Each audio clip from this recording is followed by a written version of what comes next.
여러분을 다 축복합니다. 오늘 성경은 이스라엘의 첫 번째 왕 사울 왕에 대한 이야기입니다. 이미 그는 기름 부음을 받고 왕이 되었습니다. 하나님께서 그에게 기름을 부어서 왕이 되게 했던 사무엘 선지자에게 가서 마땅히 해야 될 일을 분부하시게 됐습니다. 그것은 아말렉을 쳐 부수라고 하는 하나님의 명령이었습니다. 아말렉은 2절에 보니까 이렇게 기록되어 있어요. 만군의 여호와께서 이같이 말씀하시기를 아말렉이 이스라엘에게 행한 일 곧 애굽에서 나올 때에 길에서 대적한 일로 내가 그들을 벌하노니, 그 많은 세월이 지나갔고 그 많은 시간이 흘러갔음에도 불구하고 하나님은 아말렉을 없어질 때까지 하나님이 치시겠다고 하시더니 마침내 하나님은 사사시대가 끝나고 사울이 왕이 되었을 때 그에게 아말렉을 가서 응징하라고 주님이 가르쳐 주신 거예요.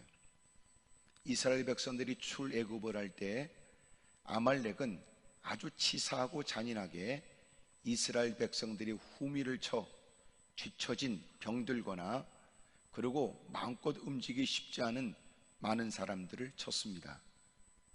이에 관해서 모세가 앞장을 서서 그들을 위해 산꼭대기에 올라가 기도하고 여호수아는 모세의 명령을 받들어 그들과 싸우지요. 두 손이 들어 올라가면 이스라엘이 승리하게 되고 두 팔이 내리게 되면 마침내 아말렉이 이겼습니다. 아론과 훌이 모세로 하여금 편안히 앉게 한 다음 그리고 양쪽에서 그의 팔이 내려가지 않도록 들었습니다.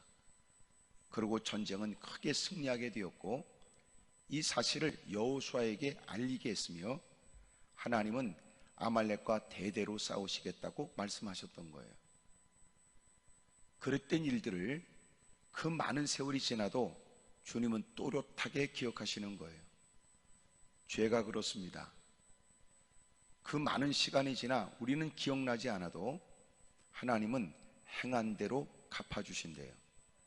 단 주님이 기억하지 않는 것은 죄를 회개하면 주님은 그것은 기억하지 않지만 인간이 지은 죄를 자기가 서서히 세월이 흘러 기억에서 잊혀진다 하여 주님도 기억에서 지워버렸다고 생각하는 건 대단히 위험한 일입니다. 가서 아말렉을 치는데 2절 마지막 부분에 길에서 대적한 일로 내가 그들을 벌하노니 지금 가서 아말렉을 쳐서 그들의 모든 소유를 남기지 말고 진멸하되 남녀와 소아와 젖먹는 아이와 우양과 낙타와 나귀를 죽이라고 했습니다. 하나님이 우리에게 베푸신 사랑 때문에 하나님을 가볍게 여겨서는 안 된다 이 생각 들지요. 하나님이 우리에게 무한 애정을 갖고 돌보신다라고 하는 것이 하나님을 함부로 대하면 안 된다 이런 생각으로도 이어져야 되는데 하나님이 우리를 돌봐주시고 은혜를 베풀어 준다는 것 때문에 하나님을 가볍게 여기면 큰일 납니다. 하나님이 이렇게 대적자들 또 죄에 관해서는 얼마나 엄하게 다루시는가를 보라고요. 어떤 생명도 아끼지 않고 어떤 재물도 아끼지 않고 주님은 다 진멸하라고 말씀한단 말이에요. 불행한 것은 하나님이 내게 베푸신 사랑이 얼마나 큰지를 사람들은 망각하는 거예요. 그리고 그 사랑을 가볍게 여기니까 문제 아닙니까? 하나님이 우리가 뭘 해서 사랑하는 건 아닌데도 내가 뭘 특별하게 누구와 비교되는 좋은 일을 했기 때문에 사랑을 받을 만한 이유가 있는 건 아니에요. 일방적 사랑이니까. 이것을 당연하게 여기는 게 불신이란 말이에요.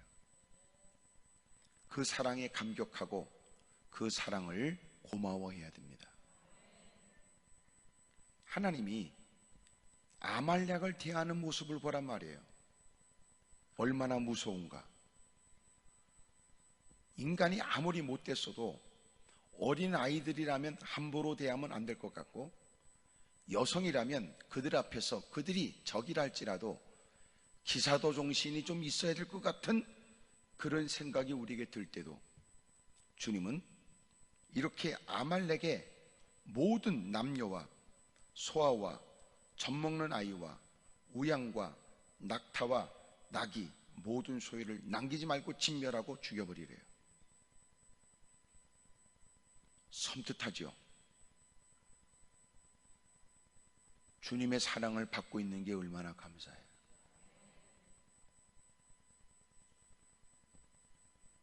그러므로 주님이 나를 사랑한다는 것 때문에 주님께 더 바르게 살아야지, 주님이 나를 사랑한다는 것 때문에 주님의 사랑을 가볍게 여기면 안 된다고요.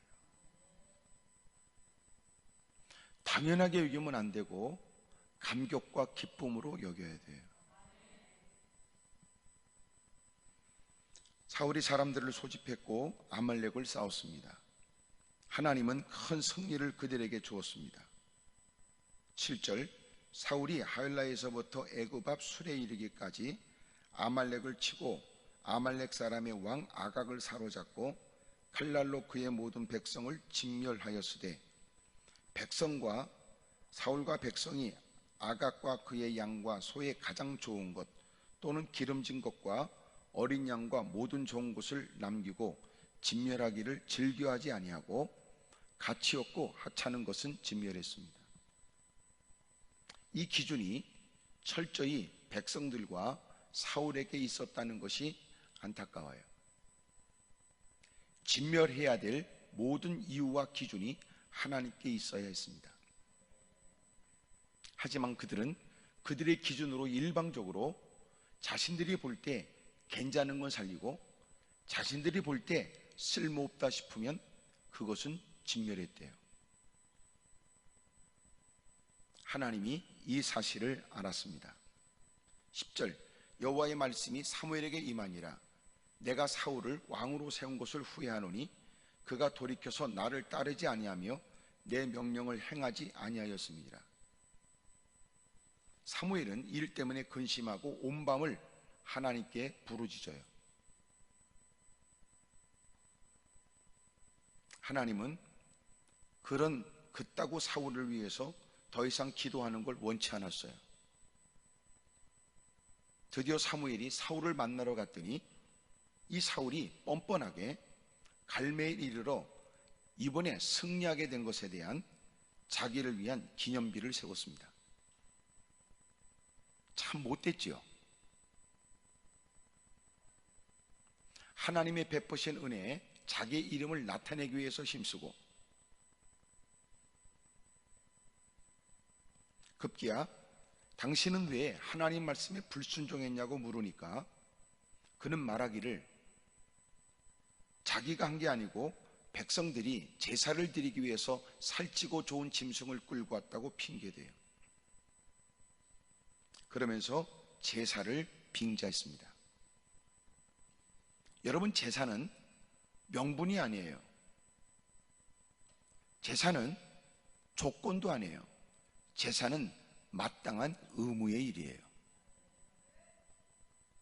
그것이 내가 예배를 드렸으니 뭐 하나를 더 줘야 되고, 예배를 드렸으니 안 되던 것도 되게 하셔야 된다고 하는 조건이 아니란 말이에요. 이미도 하나님의 은혜를 입고 하나님의 사랑 가운데 있는 인생들이 여러분 제사를 드릴 수 있는 것도 영광으로 여겨야 될 일이었습니다. 우리가 말하는 예배는 어떠한가도 가르쳐 주는 거예요. 예배 한 시간 드리면 개판을 쳤던 모든 일들이 다 탕감된다는 것일까? 예배 한 번 드리면 삐뚤어진 마음으로 시도했던 일들이 성과가 있다는 뜻일까? 예배 한 번 드리면 사기치고 등쳐먹는 삐뚤어진 계획이 차질 없이 이루어진다는 것일까?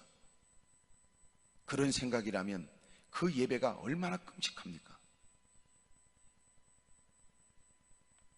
하나님의 뜻을 따르지 않으면서도 그런 일을 사무엘이 와서 하나님 말씀을 들어 책망하자 안타깝게도 그 일에 관해서 예배를 제사를 빙자한 거예요. 제사를 드리기 위해서 하나님이 다 죽이라고 했으나 제사에 드릴 만큼 살찌고 좋은 짐승을 끌고 왔다는 겁니다. 우리가 잘 알고 있는 것처럼 순종이 제사보다 낫다는 말이 나오는 거예요. 22절 사무엘 이르되 여호와께서 번제와 다른 제사를 그의 목소리를 청종하는 것을 좋아하신 같이 좋아하시겠습니까? 순종이 제사보다 낫고 듣는 것이 순양의 기름보다 낫습니다. 이는 거역하는 것은 점치는 죄와 같고 완고한 것은 사신 우상에게 절하는 죄와 같습니다. 왕이 여호와의 말씀을 버렸으므로 여호와께서도 왕을 버려 왕이 되지 못하게 하셨습니다. 그리고 그는 마침내 버림을 당하게 돼요. 결코 이런 일도 반감을 갖고 어떻게 해서든지 이런 일에 관해서 하나님의 뜻을 저지하려고 하나님이 세우려는 다윗을 죽이려고 사력을 다하지만 결국은 하나님이 사울을 죽이고 다윗을 그 뒤를 잇는 이스라엘의 두 번째 왕이 되게 하십니다. 오늘 성경은 우리에게 중요한 몇 가지를 가르쳐줘요. 한마디로 말하면 순종에 대한 얘기입니다. 예수님이 예루살렘에 들어가시면서 마지막 고난주간을 시작할 때 예수님이 시장했던 차에 무화나무를 보셨고 나무에서 시장길을 때울 만한 열매를 찾았으나 열매를 찾지 못하시게 됐던 주님은 그 나무를 저주했고 그 나무는 뿌리서부터 말라 죽었습니다. 우리가 이 땅에 존재하는 가장 중요한 목적은 하나님의 뜻을 받들기 위해서 그렇습니다. 주님이 우리에게 말로 다 표현할 수 없는 은혜를 부어주신 것은 무엇보다도 하나님의 뜻대로 살라고 하는 뜻이었어요. 불행한 일은 결정적 순간에 주의 말씀에 반하는 일들, 주의 말씀에 순종하지 못한다면 결국은 저주밖에 없습니다. 주님이 드디어 우리를 만나러 오시죠. 처음 믿을 때보다 구원의 날은 가까웠고 드디어 지난날보다 주님을 배울 날은 점점 더 다가왔습니다. 마스크를 한 장 쓰고 있는 것이 이게 끝이 아니고 백신이 나온다 할지라도 세상은 더 위험에 빠져 있습니다. 시베리아가 여러분 평균 온도보다 17도가 올라가서 최고 온도가 그 추운 지해방이 38도가 됐습니다. 아마존의 밀림지대는 어마어마한 불이 일어나서 지구의 허파라고 말하는 그 밀림지대가 점점점 줄어들고 갑니다. 인도나 이런 지역에 중국 변방 지역에 서서히 메뚜기 떼가 여러분 모든 식량난이 일어나도록 메뚜기 떼가 일어났습니다. 더더군다나 무더위에 아프리카 쪽에서는 점점 가뭄 때문에 메마르니까 거기서 일어난 먼지가 이제는 지구촌을 위협합니다.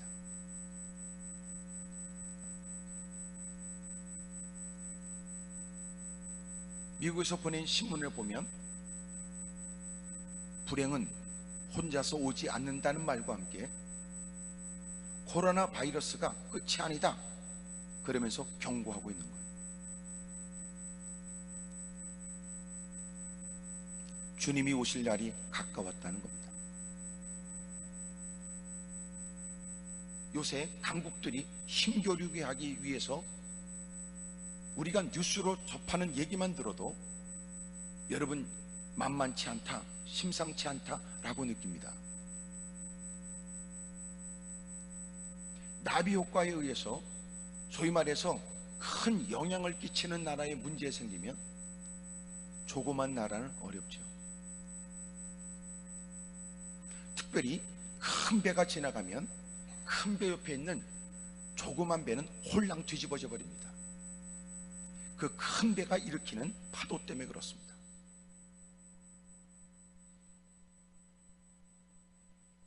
고래 싸움에 새우등이 터집니다. 세상이 희낙낙거리고 여러분 아무 일 없으니 막연하게 괜찮다고 떠버려서 될 일은 아닙니다. 어느 때보다도 하나님의 도움이 절실한 때가 지금입니다. 그동안 가꿨던 믿음으로 응하며 맞서야 될 때가 지금입니다. 문제는 그동안의 신앙이 엉터리였다는 겁니다.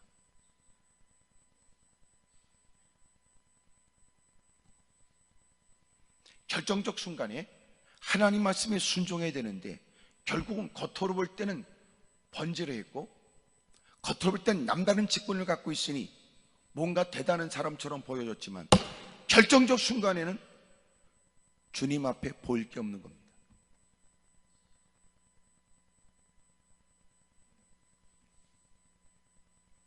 우리의 신앙은 결정적인 주님의 때를 위해서 신앙생활하는 거예요.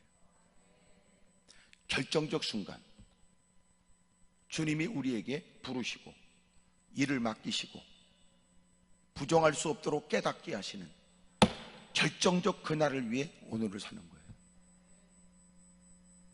평상시는 대단한 열의를 보였지만 결정적 순간에는 하나님 말씀에 순종하지 못한다. 뭡니까?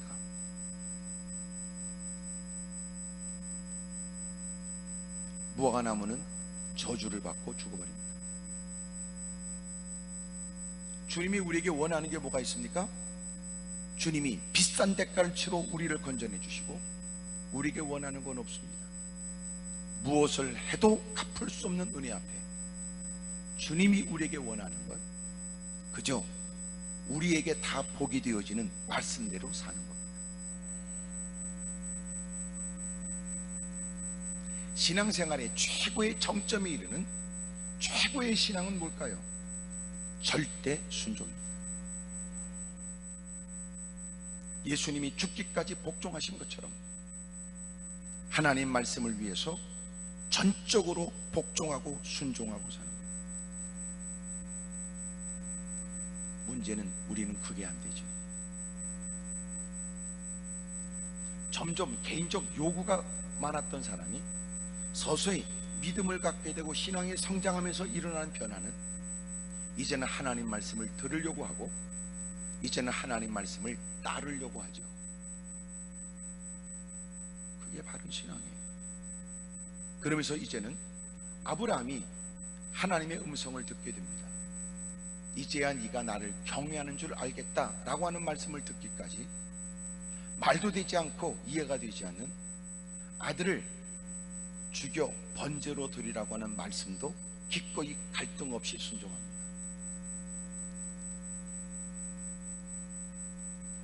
너희가 나를 따르려면 자기도 부인해야 되고 죽기까지 절대 복종해야 된다.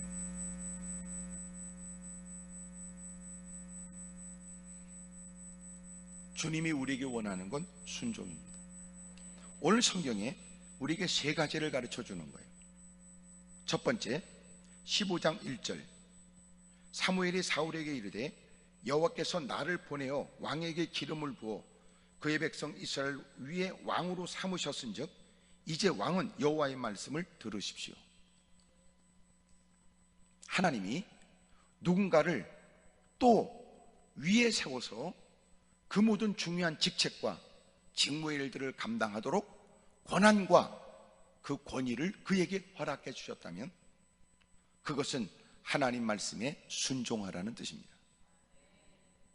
하지만 적지 않은 사람이 꿈꾸는 자리에 올라가면 이미도 어렵고 힘든 억울한 누명을 쓰고 그리고 누구보다도 부당한 대우를 받으며 서로의 눈물을 쏟고 열심히 악착같이 공부하고 악착같이 사력을 다하여 높은 자를 꿈꿨던 사람이 드디어 그 자리에 올라가면 자기의 지난날 억울했거나 힘들었거나 부당한 일들에 관해서 앞장서서 이 일에 관해서 정의롭고 공정하게 할까요?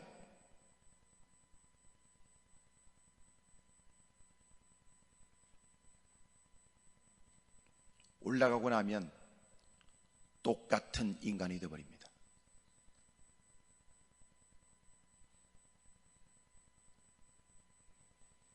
하나님이 사무엘을 보내서 이스라엘의 첫 번째 왕으로 사울에게 기름을 부었습니다. 그리고 그는 왕이 됩니다. 사무엘이 그에게 설명하는 거예요. 당신이 왕이 되어져 이 어마어마한 고난을 갖게 된 건 하나님이 나를 보내서 당신을 세운 거 아닙니까? 그러므로 당신은 무사람들은 하찮게 여길지 몰라도 하나님! 그러면 당신은 진지하게 경청해야 되고, 주님이 선명하고 분명하게 해야 될 일을 분부하신다면 당신은 지체함이 없이 갖고 있는 고난을 갖고 순종해야 합니다.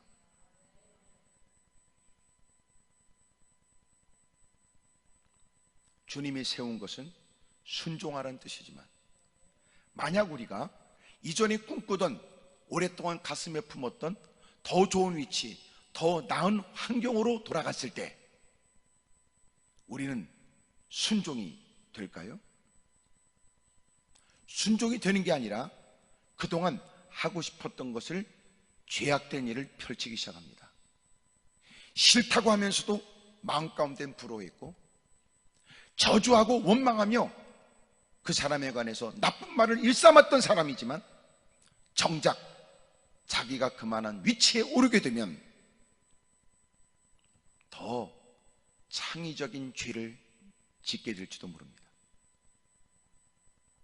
끼리끼리 어울리다 보면 무사람들이 다 술을 퍼먹고 자지러지게 좋아할 만큼 괴상한 짓, 더러운 짓, 기괴한 일을 서슴없이 저지르게 되지요. 위험을 감수하면서도.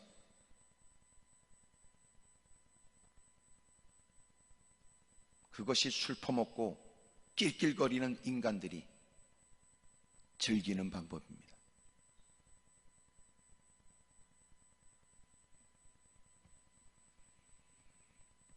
사랑하는 여러분, 하나님이 우리에게 그 직분에 세우시고 그 위치에 우리를 세우시고 그 일의 적임자로 세웠을 때는, 하나님이 나를 세웠다고 하는 말이 내가 누구보다 월등하다는 자기를 더 존재를 부각시키기 위한 뜻으로 하나님 나를 세웠다고 떠버리는 사람이 많을 뿐, 하나님이 자기를 세웠으니 더더욱 하나님을 더 두려워하고 하나님 말씀에 민감하게 반응하고 하나님이 원하시는 말씀에 즐거운 마음으로 즉각적으로 순종할 일로 여길까요?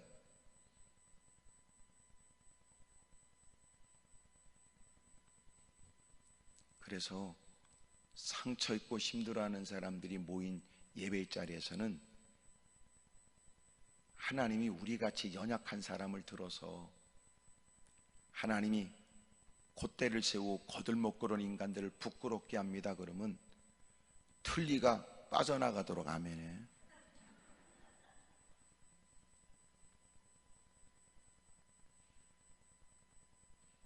문제는 지위가 높아지고 여건이 나아진 사람들의 모임에 오늘 남다른 위치에 있어 주목을 받고 있으나 당신들도 한때는 힘들고 어려울 때가 있었겠지요. 위기를 모면해 보겠다고 부르짖었으나 그러고는 사회 정의를 외치고 불의가 판치는 세상에서 억울한 사람들이 신음소리를 대변해 보겠다고 하는 멋진 뜻을 품고 몸부림친 세월이 있는 중에 오늘 이 자리까지 오르게 됐다면 이제는 멋들어지게 뜻을 펼치고 있습니까?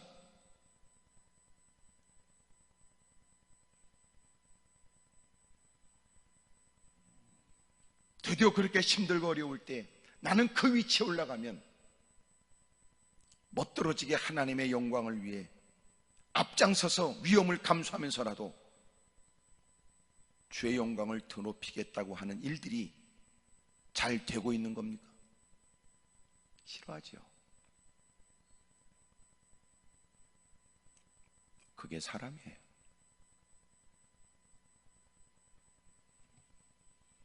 세워지기만 하면 된다고 생각할 뿐 세워지고 난 다음에는 순종이란 단어는 별 볼 일 없고 억눌리고 고통을 당하고 서러움 속에 있는 사람들이 위기를 벗어나고 어려움을 탈피하기 위한 수단으로서의 일로 생각할 뿐, 무사람들이 부러워하는 높은 자리에 세워졌을 때는 순종이란 단어가 그들에게는 어울리지 않는다고 생각해요. 사람들이 주변에서 부추기기도 합니다. 야, 그만한 끝발, 그만한 위치, 그만한 상황에 뭐 때문에 그렇게 그런 일에 얽매여지냐고 얘기를 하죠. 이게 우리에게 슬픈 일이에요.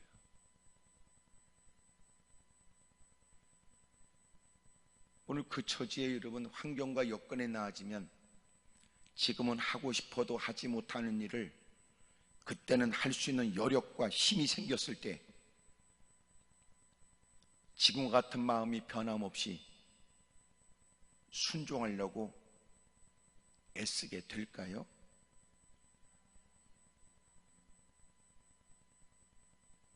누가 장담합니까?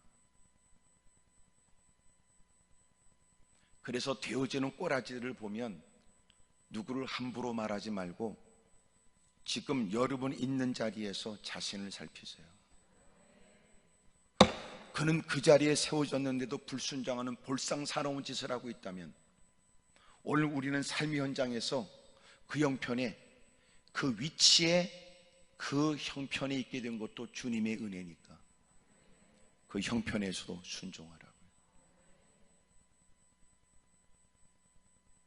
절대로 이런 사람들은 세우면 안 돼. 나도 그 자리에 올라가기만 하면 나는 그렇게 안 할까. 100% 그런 것들은 가짜예요. 왜? 곧다구로 말하는 것들이 오늘 주어진 일에 성실하지 않으니까. 만약 그가 성실하고 맡은 바 일에 정말 최선을 다하여 성과 있게 일하는 사람이라면 남을 씹어댈 시간이 없을 테니까. 그리고 그것 때문에 흥분하여 자기의 업무를 그르치는 일이 없을 테니까.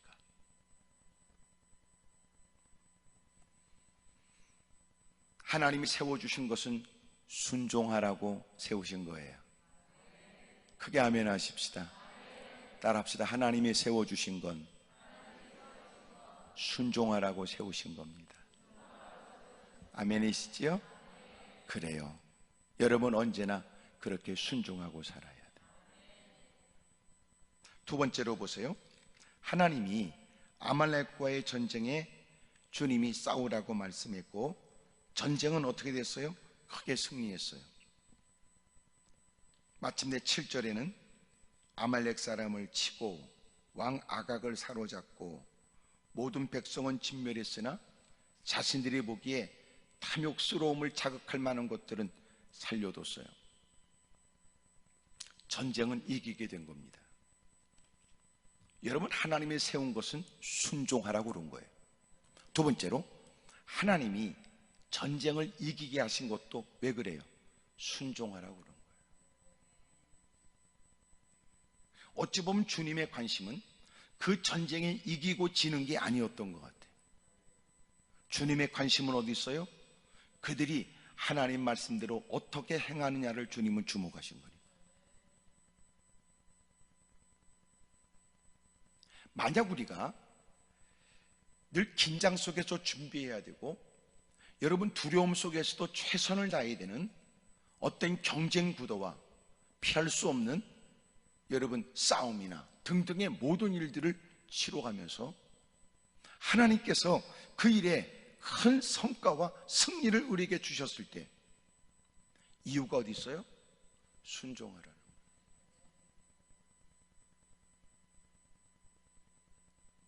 순종은 조건이 아니에요. 순종은 마땅히 우리가 할 일이지. 나 순종할 테니까 뭘 주실랍니까? 이런 게 아니고 하나님이 베푸신 은혜 앞에 우리는 마땅히 순종을 당연하게 여겨야 돼요. 하나님이 이전보다 더 나은 여건을 주신 건 더 크게 주님을 섬기라는 뜻이며 더 많은 사람들을 섬기라는 하나님의 음성 아니냐. 그러므로 우리에게는 물질이 많아지거나 여건이 나아지면 우리는 부자 소리를 들으면 안 되고 그리스도인으로 불려줘야 돼요. 하여튼 아멘을 안 하는 사람들은 꼭 반드시 집에 가서라도 꼭 크게 하세요. 마스크 벗고. 오늘 우리에게 있는 민낯 아니에요? 하나님의 영광을 빙자하지만 왜 물질을 달라고 그래요? 왜 돈 달라고 악을 써요? 왜 사업이 잘 돼야 됩니까? 왜 당신이 건강해야 됩니까? 건강한 몸을 가지고 그동안 불편하여 체력이 저하되어서 하고 싶어도 하지 못한 일을 하겠다는 뜻이에요? 아니면 건강해서 싸돌아다니겠다는 거예요? 꼭 이렇게 아멘 할 땐 또 마스크 핑계대고 아멘 안 하죠.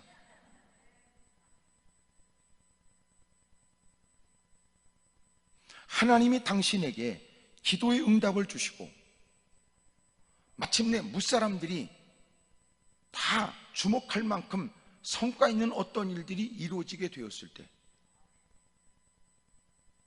하나님이 각별한 은혜를 주신 이유가 어디 있어요? 순종하라는 거예요. 순종. 순종. 전쟁에 이겼으니 이제는 그의 생사가 내 손 안에 있어. 내가 죽일 수도 있고 살릴 수도 있을 때 주님의 말씀을 쫓아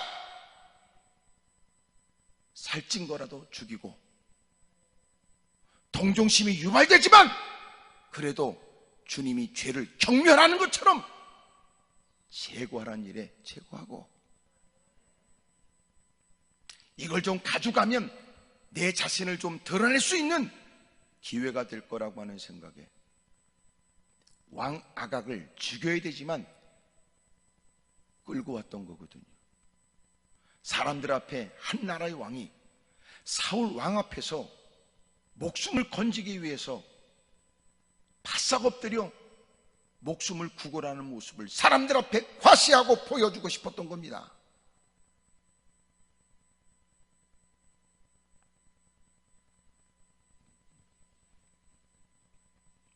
하나님이 우리를 이기게 하는 건 간단해요. 어려운 거 아니에요. 문제는 인간들이 이기고 난 다음에 순종하는 게 어려운 거죠. 하나님이 우리에게 물질 부어주는 거 어렵잖아요. 은과 금은 다 내 건데 뭐 주님이 말씀하시잖아요. 은과 금은 다 내 거다. 주님이 그에게 부어줘 위치와 환경과 형편이 달라지게 하는 건 주님은 어렵지 않은 일이에요. 악인의 재물을 벌어서 의인에게 쌓이게 하고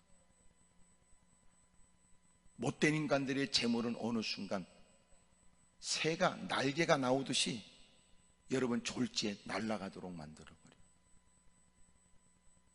거기다 하나님은 기뻐하는 자에게 재물 얻을 능을 주시기도 하고 왕의 마음도 보의 물처럼 트기도 막기도 하신 주님이 그 모든 일을 다 주관하여 우리에게 유리해지도록 역사도 해주시는 분인데 그런 하나님. 문제는 뭐예요? 주님은 얼마든지 이기게 하고 아름답고 좋은 일을 우리에게 주지만 아멘입니까? 마스크를 쓰셔야 돼. 마스크 쓰셔야 돼. 마스크 쓰라고. 오케이. 마스크 쓰고. 그렇지. 여러분 보세요. 하나님은 그 모든 것을 넉넉히 이루실 수 있는 분이지만 하나님이 그렇게 해주는 건 부족함이 없지. 여러분 하나님이 이기게 하고 하나님이 넉넉하게 승리하게 할 수 있지만 문제는 뭐예요? 그 환경이 과연 우리에게 복이냐? 그 환경이 우리에게 유익되냐 그 말이에요. 오히려 나아진 환경 때문에 불순종하고 어려워진 여러분 좋아진 여건 때문에 오히려 인생들이 하나님을 외면하고 우리도 간혹 듣게 되는 얘기가 그런 얘기 아니에요. 아무개 말이야, 형편이 좋아지더니 사람 버렸다고 그러고, 자식이 좀 잘 됐다고 그러더니 사람 버렸다고 그러고.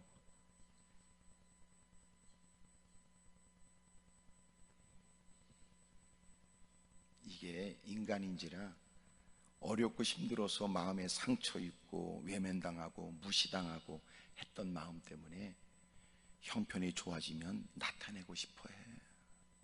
자꾸 드러내고 싶어해. 그게 사람의 마음이라고. 저도 여러분 비슷하니까 빨리 이해하잖아요. 그죠? 그게 인간이야. 목사라고 뭐 다르겠어요? 쥐뿔이나? 그러니 목사든 여러분 장로든 권사든 집사든 그저 하나님 앞에 자기를 살피면 누구를 뭐라고 할 것도 없이 회개할 것밖에 없지 뭐. 하나님이 세우신 건 왜 그래요? 더 순종하라는 거예요. 하나님이 이기게 하신 건 왜 그래요? 더 순종하라는 거예요. 근데 우리끼리 있으니까 얘기지, 순종은 어느 때 잘 돼요? 돈 떨어지고 신발 떨어지고 오갈 데 없을 때가 순종이 잘 돼요? 여건이 나아졌을 때가 순종이 잘 돼? 알았어. 너무 기니까 간단하게 하자 그 말이죠. 그러면 1번, 얻어 터지고 깨지고 오그라졌을 때가 순종이 잘 된다. 2번, 잘 될 때는 순종이 어렵다. 몇 번이에요? 그 봐, 자꾸 3번은 없냐고 물어보니까 문제지. 대부분 다 1번이야. 별 볼 일 없고 누구도 관심 갖지 않고 본인도 알아, 꼬라지가 안 좋다는 걸.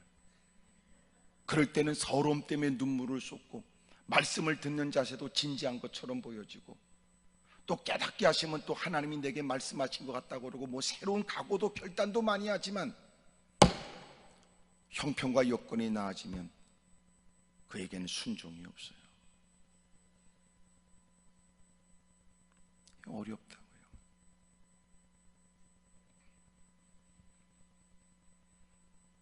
그때가 되면 누군가라도 가서 충고하잖아요. 충고도 안 듣는 걸. 첫 번째 뭐라고 그랬어요? 세워주신 것은 순종하라는 거예요. 두 번째, 이기게 하신 것은 왜 그래요? 순종하라는 거예요. 순종. 네 맘대로 살라는 말이 아니고.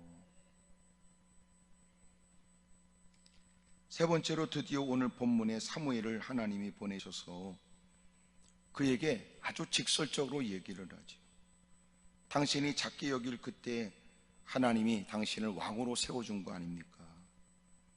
하나님 말씀대로 살려고 하니까 당신은 하나님이 악하게 여기시는 일을 서슴없이 행합니까? 그랬더니 그가 하는 얘기가 제사 드리려고 하나님 말씀에 불순종했대요. 웃기지요?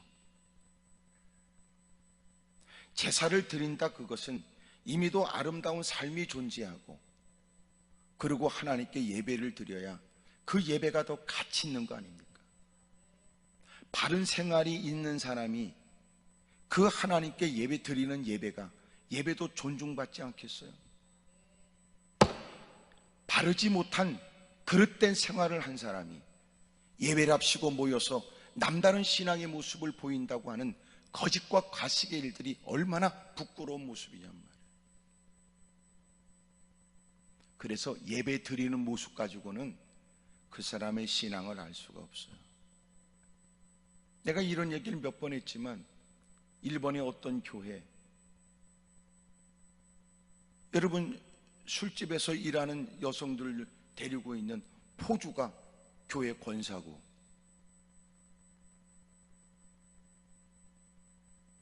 그런 중에 사람들이 가서 예배를 드리고 그러는 중에 마음 가운데 이거는 아니다 싶어서 나 다시 한국에 돌아가겠다고 그러니까 만류하는 목사,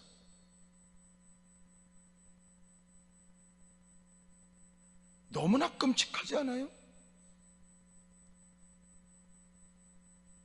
이게 뭐하는 미친 짓이냔 말이야. 그리고 드리는 예배는 뭐예요? 예배가 있으면 그 생활이 끊어져야지.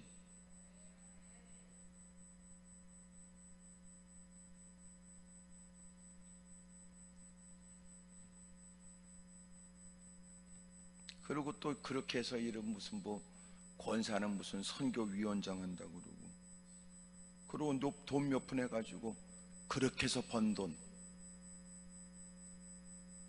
선교비로 보내면 그건 선교비가 됩니까?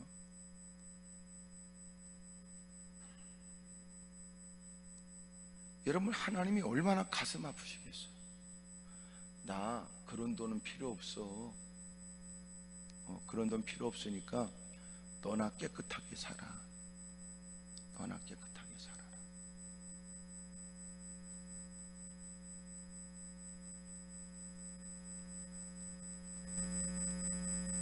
여러분, 제사가 명분이에요? 그러면 안 되지. 주님이 얼마나 마음 제사를 핑계대요. 하나님의 영광을 핑계댑니까? 그러면 안 되지. 오히려 제사 속에는 그의 바르게 살기 위해서 애썼던 시간이 있고 눈물을 쏟고 몸부림치는 시간이 있어야 되는데 그거는 없고, 하나님이 세워진 것은 순종하라고 그러는 거예요. 하나님이 전쟁에 이기게 하신 것도 왜 그래요? 순종하라고 그러는 거예요. 순종. 또 하나, 하나님이 주의 종을 보냈어요. 그리고 그의 잘못을 질타해요. 직설적으로 얘기했어요. 그러면 주의 종이 와서 그의 잘못을 지적하고, 당신 그러면 하나님께서 당신의 왕위를 버려버립니다. 이렇게 말하는 일에 이 사울에게 보여지는 아주 특징적 모습이 뻔뻔함이에요.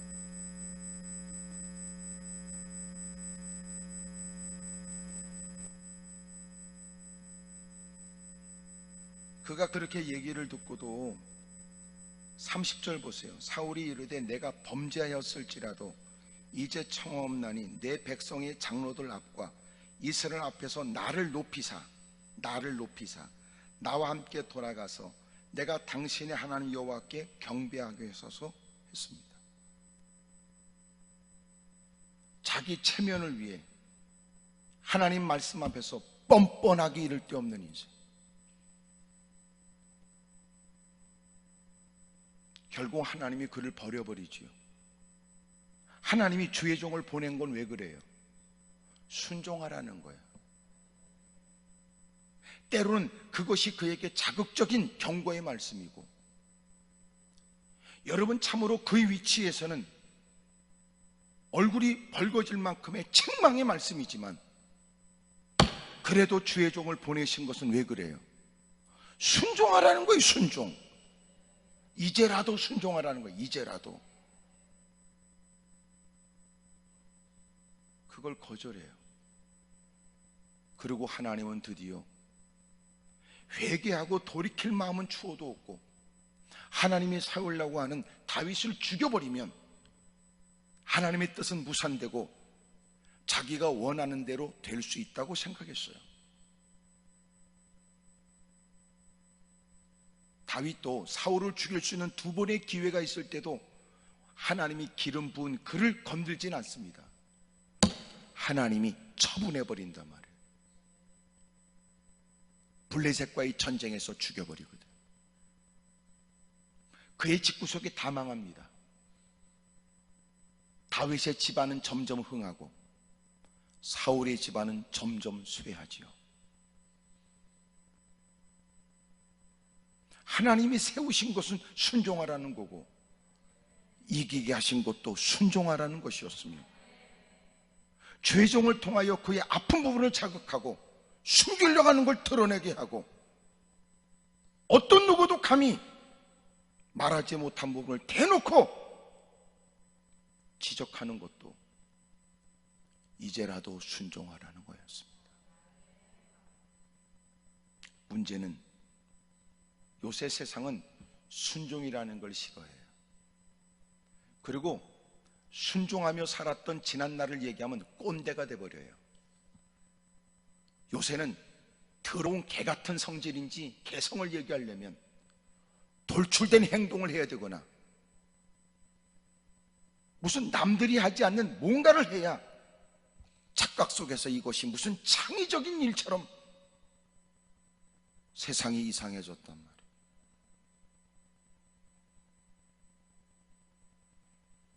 남들에게 피해를 입히지 않으면서도 나름대로 뭔가 여러분 생각하여 자신의 복장이나 패션을 얘기한다는 것은 뭐라고 말할 수는 없겠으나 적어도 그가 하나님을 모르지 않고 하나님을 섬기는 사람이라면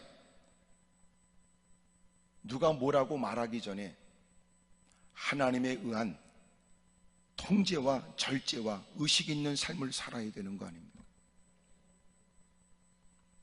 난 하고 싶지만 예배에서 나만이 아니라 다수의 사람들이 드리는 예배에 다른 사람이 주님께 집중해야 될 시간에 무사람이 나를 혹시나 나 때문에 예배가 방해되지 않아야 한다.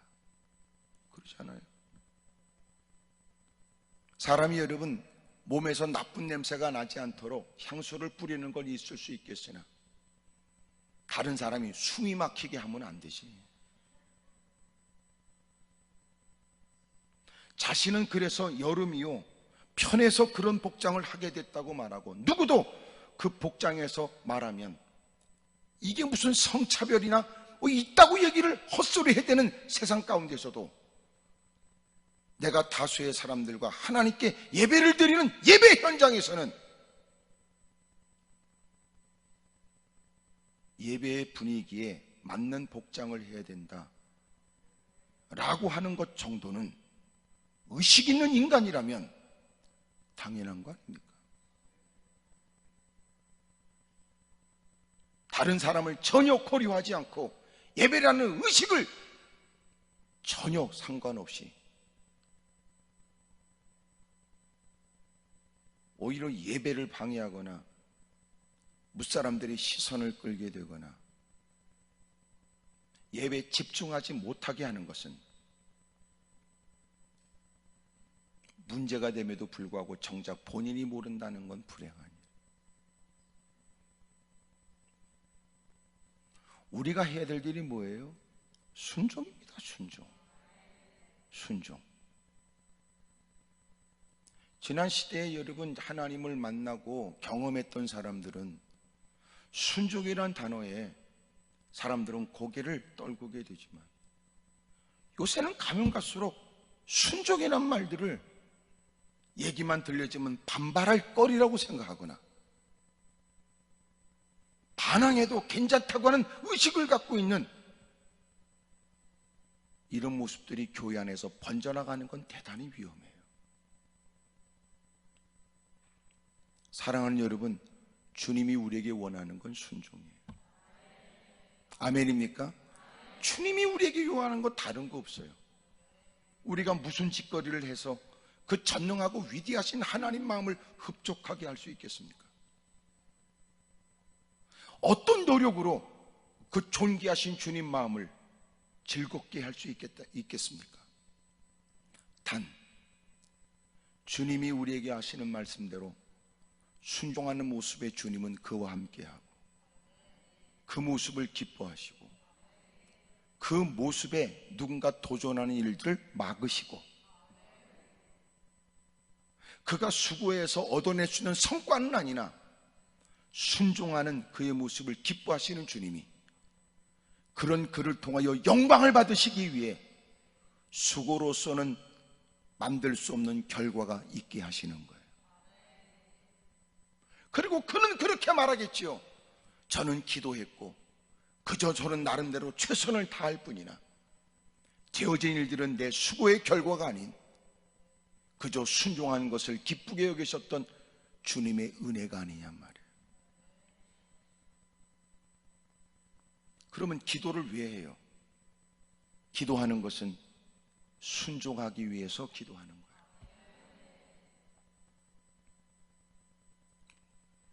예수님이 보이신 가장 중요한 기도에 여러분 본 속에서의 기도의 내용처럼 아버지여 이 쓴 잔이 내게서 지나가길 원하지만 내 원대로 마옵시고 아버지 원대로 되길 원합니다. 여러분처럼 아멘도 못하고 있는 제자들에게 주님 말씀하시기를,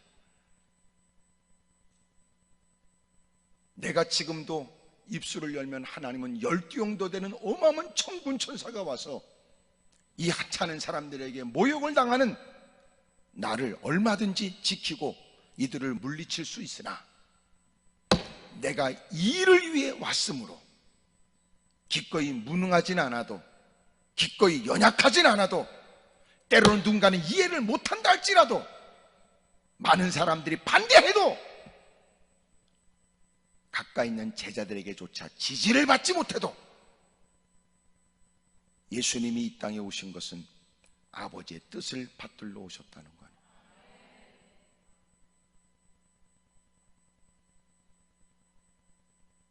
그것이 우리가 주님을 믿는 믿음으로 우리도 따라가야 될 일이란 말이에요. 주님이 우리에게 원하는 건 뭐예요? 대단한 거 하려고 하지 마세요. 순종하면 돼요. 뭐 특별한 거 하려고 하지 마세요. 순종하면 돼요. 문제는 뭐예요? 자기가 하고 싶은 짓은 하려고 하는 사람은 많아도 순종을 안 하는 거예요. 교회 안에도 그런 사람 많아.